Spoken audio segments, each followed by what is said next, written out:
जय श्री शंभु भक्तों। एक बार फिर से आज हम आए हुए हैं नीलकंठ महादेव मंदिर संस्थान में, सेवा संस्थान में, और आज हम चर्चा करने वाले हैं गुजरात मोरबी सस्पेंशन पुल के हादसे के विषय में। जैसा कि हम सभी को मालूम है, गुजरात के मोरबी मच्छू नदी पर बना हुआ मोरबी सस्पेंशन ब्रिज गिर गया।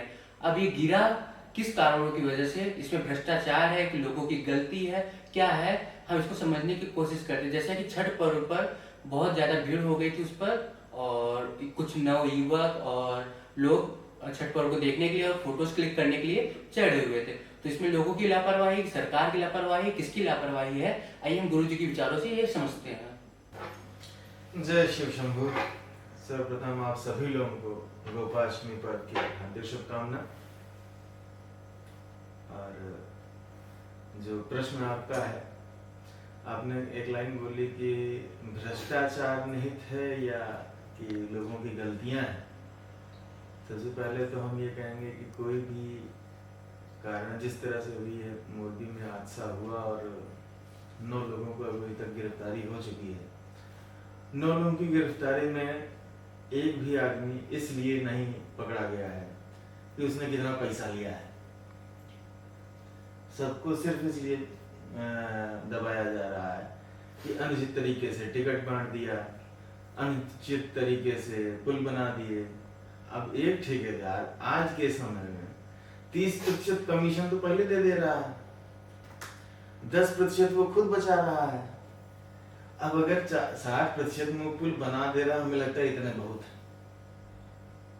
दूसरी चीज, फिर जांच की जिम्मेदारी किसी की है कि नहीं है। अगर जांच की जिम्मेदारी एक विभाग को दी जाती है, एक विभाग को अधिकृत किया जाता है कि आप ऐसे ठेकेदारों को नियुक्त करिए जो उस काम को करते हो। और रीवा जैसी कंपनी जो घड़ी बना रही थी, अचानक से पुल बनाने लगी। अब पुल की सुई घड़ी की सुई के बराबर तो होती नहीं है, तो वो हल्का फुल्का बना दिए। बार बार दोष उन नागरिकों को देना जो उस पुल पे खड़े थे, हिला रहे थे, उनको देना एक नंबर की बेवकूफी है। कारण यह है, पुल आपने बनाया ही है, बच्चे मनोरंजन के लिए जाएंगे। आप सोचिए कि किस तरह से लोग उसको जबरदस्ती का, अभी आज कहीं तो हम सुन रहे थे, उसमें बहुत बढ़िया उन्होंने कहा कि जिस तरह से इस हादसे को लोग मोड़ रहे हैं, कल को बहुत आसान हो जाएगा ये कहना कि किसी भी जगह पे कोई अगर दुर्घटना हो रही किसी मेला आदि में, तो उसे सुसाइड मान लिया जाएगा, ये मरने ही गए थे वहां पे। तो आप जिस तरह से भाई पुल टूटा है, इसमें ये हुआ, एक भी बार सरकारी कर्मचारी जो भी लोग हैं इसमें इन्वॉल्व हैं, उनकी जांच नहीं कराई जा रही है। कितना रुपया लेके इन्होंने ठेका कर दिया। आप किसी भी विभाग में चले जाइए, बिना पैसे के काम नहीं हो रहा है। मोदी जी हमारे 15 अगस्त को वहां पे खड़े होके बोलते हैं झंडे के सामने कि हमें भ्रष्टाचार मुक्त भारत बनाना है। भ्रष्टाचार मुक्त भारत के लिए कितना कौन प्रयास कर रहा है, ये आज हम सब जानना चाहते हैं। नीलकंठ महादेव सेवा संस्थान भी जानना चाहता है कि हम लोग कह तो दे रहे हैं। एक ऊंची कुर्सी पे एक समय था कि हाँ,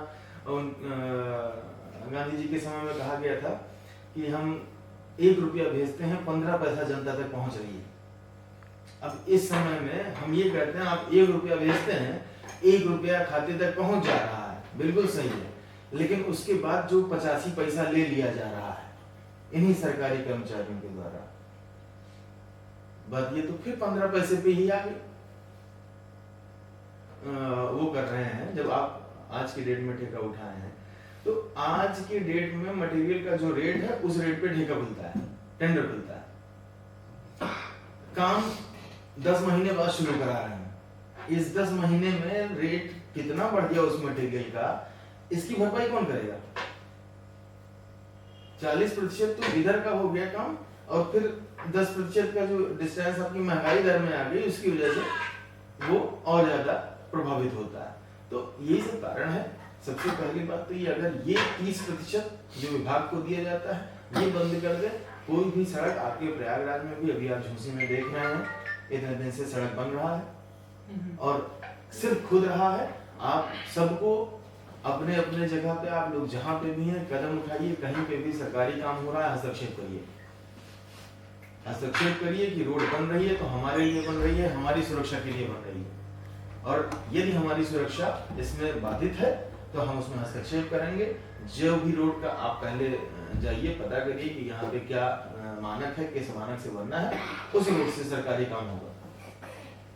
हाँ, यदि कोई सरकारी विभाग उसमें सम्मिलित हो रहा है, आपसे वो करता है, तो आप इकट्ठा होइए और उनके खिलाफ आवाज उठाइए, क्योंकि सरकार गलत नहीं होती जब तक सरकारी विभाग उसे गलत ना कर दे।